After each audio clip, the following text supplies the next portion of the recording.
ఓం శ్రీం హ్రీం క్లీం గ్లౌం గం గణపతయే నమః. వరవరద సర్వజనం మే వశమానయ స్వాహా. ఓం ఐం హ్రీం శ్రీం శ్రీమాత్రే నమః. శివశక్తైకరూపిణ్యై నమః. ఓం నమః శివాయ. ఓం ఓం ఓం శ్రీ గురుభ్యో నమః. మొగిలి చల్ల వేణుగోపాల దత్తాత్రేయ నమః. ఓం సరస్వత్యై నమః.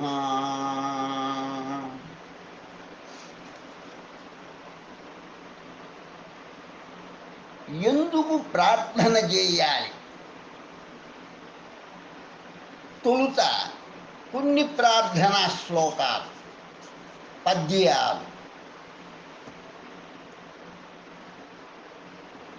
ఆదరమొప్ప మృగ్గిడుదు అద్రిసుతా హృదయానురాగ సంపాదికి దోషభేదికి ప్రపన్న వినోదికి విఘ్నవల్లికాఛేదికి మందువాదికి అశేష జగజ్జననంద వేదికిన్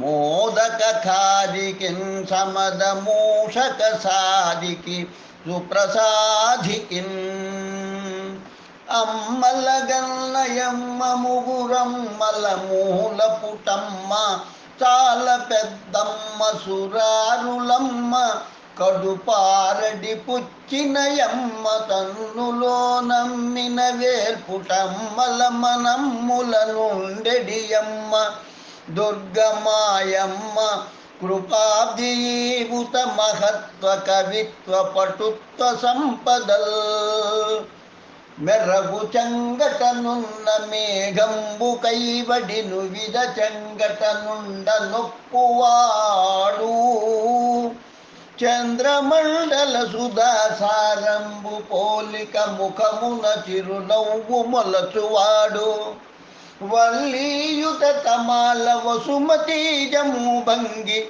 బలు విల్లు మూపున బరగువాడు నీల నగాగ్ర సన్నిహిత భానుని భంగి గణ కిరీటము దలగల్గువాడు పుండరీక యుగము బోలు కన్నులవాడు వెడదయురము వాడు విపుల భద్రమూర్తి వాడు రాజముఖ్యుడొక్కరుడు నాకు నా కన్నుగవకునెదురగానబడియే హారికి నందగోకుల విహారికి చక్ర సమీర దైత్య సంహారికి భక్త దుఃఖ పరిహారికి గోపనితంబిని మనోహారికి దుష్ట సంపద పహారికి ఘోషకుటీపయోఘృతాహారికి బాలకగ్రహ మహాసుర దుర్వనితా ప్రహారికిన్ హరినామ స్తుతిసేయు కావ్యము సువర్ణంభోజ హంసావళీ సురుచి భ్రాజితమైన మానస సరస్ఫూర్తిన్ వెలుగొందు శ్రీహరినామస్తుతి లేని కావ్యము విచిత్రార్ధాన్వితంబయ్యు శ్రీకరమయ్యుండదయోగ్య దుర్మదన దత్కాకోలగత్తాకృతి. ఈ పద్యాలన్నీ కంఠస్థం చేయాలి అటువంటి పద్యరత్నాలు. ఇక ఎందుకు ప్రార్థన చేయాలి? ఎంతటి అర్థబలం ఉన్నా, అంగబలం ఉన్నా, అధికార బలం ఉన్నా మానవ మాతృడైన ప్రతి వ్యక్తికి తన జీవిత యాత్రలో ఏనాడో నాడు క్లిష్టతర సమస్యలను ఎదుర్కొనక తప్పదు. పరమాత్మ కరుణకు పాత్రుడైన వాడు ఎట్టి కష్టాలనైనా సునాయాసంగా ఎదుర్కొనగలడు. ఆ దయా సముద్రుని కరుణ కోసం మనకు లభించిన 24 గంటల కాలంలో కనీసం ఓ గంట అయినా త్రికరణ శుద్ధ్యా ఆ దేవదేవుని ప్రార్థించడం ఎంతైనా అవసరమే. శ్రద్ధ, భక్తి, విశ్వాసాల స్థాయికి అనుకూలంగా సకాలంలో సత్వర ఫలితాలను పొందవచ్చును. విశేషించి ఈ కలియుగంలో కలౌ స్మరణాన్ముక్తి అన్న సూక్తిని సర్వదా జ్ఞప్తిలో ఉంచుకుంటూ భగవన్నామాన్ని స్మరించండి. భగవచ్ఛక్తి ఎట్టిదో, తల్లీలా మహాత్మ్యాలు ఎంత శక్తి సంపన్నమైనవో వర్ణించగలవారు లేరు. అందులకు మత్సుతనకగా ఈ ఉదాహరణను ఇస్తున్నాను. పఠించి పదే పదే మన్నం చేసుకోండి.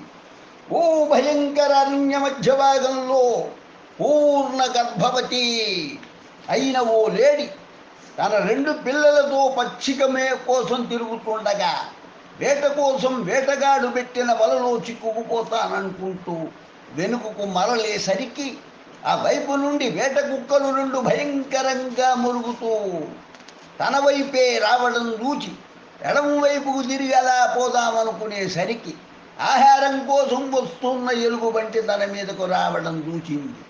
పోనీ అని కుడివైపు తిరిగి ఆ దిశగా పోదామంటే తమ వైపే శరవేగంతో వస్తున్న ఓ తోడేరు దాని కంటబడింది. భగవంతుడా, ఏమిటి దశ?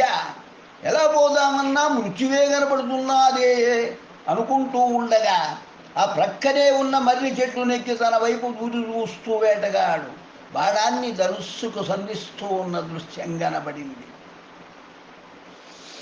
అంతలోనే దావానలం వల్ల దగ్ధమవుతున్న అరణ్య పరిసర ప్రదేశమంతా గానవస్తూ ఉన్నది. ఆ దావానలం నుండి బయలువెడలిన పొగలకు, అగ్నిజ్వాలలకు కొండ గుహలలో నిదురిస్తూ ఉన్న సింహాలు బయటకు వచ్చి కొండ శిఖరాలు ఎక్కి భయంకరంగా గర్జించసాగాయి. ఆ భయంకర గర్జనలు అరణ్యంలోని మృగాలన్నీ తల్లడెల్లసాగాయి. అట్టి భయంకర విపత్కర పరిస్థితి ఎదురవ్వడంతో పిల్లలతో సహా ఆ లేడి గజగజలాడసాగింది. అప్పుడు ఆ లేడి ప్రసవ వేదన పడుతూనే కన్నులు మూసుకొని లక్ష్మీనాథత్వమిహ శరణం కిం కరోమి క్వయామి ఆర్తత్రాణపరాయణ ఆదినారాయణ, భయంకరమైన ఈ విపత్తు నుండి నీవు తప్ప మమ్మల్ని రక్షించగలవారెవరు తండ్రి అంటూ ఆర్తనాదం చేసింది. మనస వాచ కర్మణ పరమాత్మను నమ్మి చెడిన వారు ఈ ప్రపంచంలో ఉన్నారా? మర్రి చెట్టు మీద ఉన్న వేటగాడిని కాలసర్పం కాటి వేయడంతో అబ్బా అనుకుంటూ వాడు నేలకూలాడు. వాడి చేతిలోని నిశిత శరం వచ్చి ఎలుగుబంటికి తగిలి అది వెంటనే మరణించింది. తమ వేట జంతువులు తోడేలుకుంటూ పోతుందేమోనని వేట కుక్కలు దాని వెంటబడి దానిని తరుముకుంటూ అడవిలోకి దూరంగా పోయాయి. ఈలోగా ప్రచండ వాయు ప్రేరణ వల్ల దావానలం నుండి అగ్నికణం ఒకటి వచ్చి వల మీద పడి వల దగ్ధమైపోయింది. తత్సమయంలోనే అంబరమంతా కారు మేఘాలతో నుండి కుంభవృష్టి కురిసి దావానలమంతా చల్లారిపోయింది. పూర్ణ గర్భవతి అయిన ఆ హరిణి, ఆ లేడి, ఆ జింక ప్రసవించ నవజాత శాబకాలు మాతృస్థన్యాన్ని పానం చేయసాగాయి. చూశారా? కరుణా సముద్రుడైన నారాయణ దేవుని అనుగ్రహం. ఆ స్థితిని చూచి ఆ కురంగం ఎంతగా ఉప్పొంగిపోయిందో ఎవరు ఎంతని వర్ణించగలరు? ఆ స్థితి అనుభవైక వేద్యమైనది. అపోర కరుణ వరుణాలయంటైన శ్రీహరి దేవుని స్మరించుకుంటూ అది తన బిడ్డలతో సురక్షిత ప్రాంతానికి వెళ్ళిపోయింది. ఇది కేవలం లేడి గురించి చెప్పిన కథ మాత్రం కాదు. మనుష్యుడై పుట్టినవాడు తన జీవయాత్రలో ఎప్పుడో ఒకప్పుడు క్లిష్టతర సమస్యలు ఎదుర్కొనక తప్పదు. వారి అంగబలం, అర్థబలం, అధికార బలం ఇవన్నీ కలిసిన సమస్యలు తీరం. అట్టి దశలో వాడు భగవంతుని శరణు వేడక తప్పదు. వార్ధక్యంలో సాధన చేద్దాంలే, ఇప్పటి నుండి ప్రార్థన ఎందుకని అనుకోక ధ్రువ ప్రహ్లాదుల వలె చిన్ననాటి నుండి దైవ ప్రార్థన చేసుకుంటూ కుటుంబ పరివార అనుచర సహచర వర్గానికి కూడా దైవ కరుణ లీలా మహాత్మ్యాదులను గురించి బోధించి మీరు తరించి అనేకులను తరింపజేయండి. జన్మలు చరితార్థం చేసుకోండి. అమూల్య కాలాన్ని వ్యర్థం చేయకండి.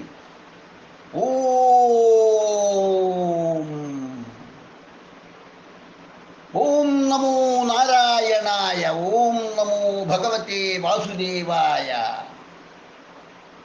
కాబట్టి దైవం ఎట్టి పరిస్థితుల్లోనైనా కరుణించి రక్షిస్తుంది.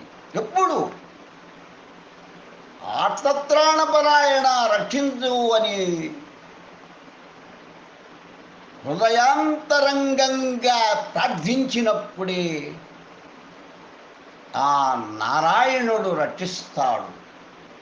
నారాయణుడు తప్ప ఎవ్వరూ రక్షించలేరు. ఎటువంటి సమస్యల్లో చిక్కుకున్న నారాయణ రక్షించరా నాయనా అన్నా కూడాను రక్షిస్తాడు. ఎప్పుడూ హృదయాంతరంగంగా భక్తితోటి కన్నీళ్ల పర్యంతమైనప్పుడే అందుకే ప్రార్థన చేయాలి. అందుకు ప్రార్థన ముఖ్యం. అర్థమైందా? అందరూ ఆ విధంగా ఏదో ఒక ప్రార్థన చేసుకుంటూ ఏదో ఒక దైవాన్ని మొక్కుకుంటూ వారి వారి ఇష్టానుసారం ప్రార్థనలు చేసుకోవాల్సిందిగా మనవి చేస్తూ ఇప్పుడు శ్రీ గణపత్యుపనిషద్భావార్థం ఓం గం గణపతయే నమః. భగవంతుడైన గణేశునకు ప్రణామము. స్వామి, నీవే ప్రత్యక్ష తత్వస్వరూపుడవు, కర్తవు, ధర్తవు, హర్తవు అంటే చేసేవాడవు, ధరించేవాడవు, హరించేవాడవు నీవే. సర్వరూపాలలో తేజరిల్లే బ్రహ్మవు నిశ్చయంగా నీవే. నిత్యుడవు, ఆత్మస్వరూపుడవు నీవే. వృతాన్ని చెబుతూ సత్యాన్ని పలుకుతున్నాను. నన్ను వక్తను, శ్రోతను, దాతను నీవు రక్షించు. వ్యాఖ్యానించే ఆచార్యుని దృశ్యసహితంగా నీవు రక్షించు. వాంగ్మయ స్వరూపుడవుగా చిన్మయుడవు, ఆనందమయుడవు, బ్రహ్మమయుడవు, సచ్చిదానంద స్వరూపుడవు, అద్వితీయుడవు, ప్రత్యక్ష బ్రహ్మమూర్తివి. జ్ఞాన విజ్ఞానమయుడవు నీవే. విశ్వమంతా నీ వల్లనే సృజింపబడి పోషింపబడి లయమైపోతుంది. విశ్వమంతా నీలోనే కానవస్తుంది. పంచమహాభూతాది స్వరూపుడవు. పరా, పశ్యంతి, మధ్యమ, వైఖరి అనే 4 వాగ్రూపాలు నీవే. సప్తరజస్తమో గుణాలకు భూత భవిష్య వర్తమానాలకు నీవు అతీతుడవు. మూలాధారంలో సర్వదా ప్రకాశించేవాడవు. ఇచ్ఛ, జ్ఞాన, క్రియాశక్తులు 3 నీవే. నిన్ను నిత్యం యోగీశ్వరులు ధ్యానిస్తూ ఉంటారు. బ్రహ్మ, విష్ణు, మహేశ్వర, ఇంద్రాగ్ని, వాయు, సూర్యచంద్ర స్వరూపుడవు నీవే. భూలోక, భువల్లోక, స్వర్లోకాలు 3 నీ రూపాలే. ఓంకార శబ్ద బ్రహ్మ స్వరూపుడవు నీవే. గణశబ్దంలోని గకారం అనుస్వారంతో కలిసి ప్రణవంతో కూడి నీ బీజమంత్రం అవుతుంది. ఓం గం గకారము పూర్వపు రూపం కాగా, ఉకారం మధ్యమ రూపంలో ఉండ, అనుస్వారం అంతంలో ఉంది, అమ్మిక సంధి స్థానంలో ఉంది. ఇదే గణేశ విద్యగా ఖ్యాతి పొందింది. ఈ మహామంత్రానికి ఋషి గణకుడు, ఛందస్సు నిత్యుర్గాయత్రి, దేవత శ్రీ మహాగణపతి. ఓం గం గణపతయే నమః. ఇది మహామంత్రం. ఏకదంతుని మేము స్మరించదము, వక్రతుండిని ధ్యానించదము. గజముఖుడు మమ్ము ప్రేరేపించుగాక. ఏకదంతంతో చతుర్భుజాలతో పాశాంకుశ అభయ భరద ముద్రలు దాల్చి మూషిక చిహ్నం కలిగి అరుణధ్వజాన్ని దాల్చి అరుణవర్ణంతో వ్రేలు బొద్ద కలిగి ఏటల వంటి చెవులతో ఏతవస్త్రాన్ని ధరించి దేహంపై రక్తచందన లేపంతో ఎర్రని పువ్వులతో పూజింపబడి భక్తులపై కరుణా కటాక్ష వీక్షణాలను ప్రసరించునట్టి దేవుణ్ణి, సర్వజగత్కారుణ్ణి, అచ్యుతుని, సృష్టికి ఆదిలో అవతరించిన వారిని, ప్రకృతి పురుషులకు అతీతమైన వాణ్ణి, శ్రీ మహాగణపతిని నిత్యం ధ్యానిస్తాను. దేవనాయకుడు, ప్రమదాధిపతి, లంబోదరుడు, ఏకదంతుడు, విఘ్ననాశికుడు, శివకుమారుడు అయిన వరదమూర్తికి వందనము. అథర్వ శీర్షోపనిషత్తు అయిన దీనిని పఠించిన వాడు బ్రహ్మత్వాన్ని పొందడానికి అధికారి అవుతాడు. అట్టివాని విఘ్నాలు అన్నీ దూరమైపోతాయి, సర్వసుఖాలు లభిస్తాయి. పంచపాతక ఉపవతకాల నుండి విముక్తుడవుతాడు. సంధ్యా సమయంలో దీనిని చదివితే పగటి వేళ చేసిన పాపాలు నాశనమవుతాయి. ఉదయ సంధ్యా సమయాలలో చదివేవాడు పాపశూన్యుడై ధర్మార్థక మోక్షాలను పొందుతాడు. శిష్యుడు కాని వానికి దీనిని ఉపదేశిస్తే పాపం వస్తుంది. అస్త్రపర్యాయాలు పఠించే వారి కోరికలు నెరవేరుతాయి. ఈ ఉపనిషత్తులు పారాయణ చేస్తూ గణపతికి స్నానం చేయించిన వాడు వక్త అవుతాడు. చవితి నాడు ఉపవాసం చేసి గణపతి మంత్రాన్ని జపించేవాడు విద్యావేత్త అవుతాడు. ఇది అధర్వణ వేదోక్తం. ఈ మంత్రం ద్వారా తపస్సు చేసేవాడు భయదూరుడవుతాడు. గణాధిపతిని దూర్వంకురాలతో పూజించేవాడు కుబేరునితో సమానుడవుతాడు. పేలాలతో హోమం చేస్తే యశస్సు మేధస్సు లభిస్తాయి.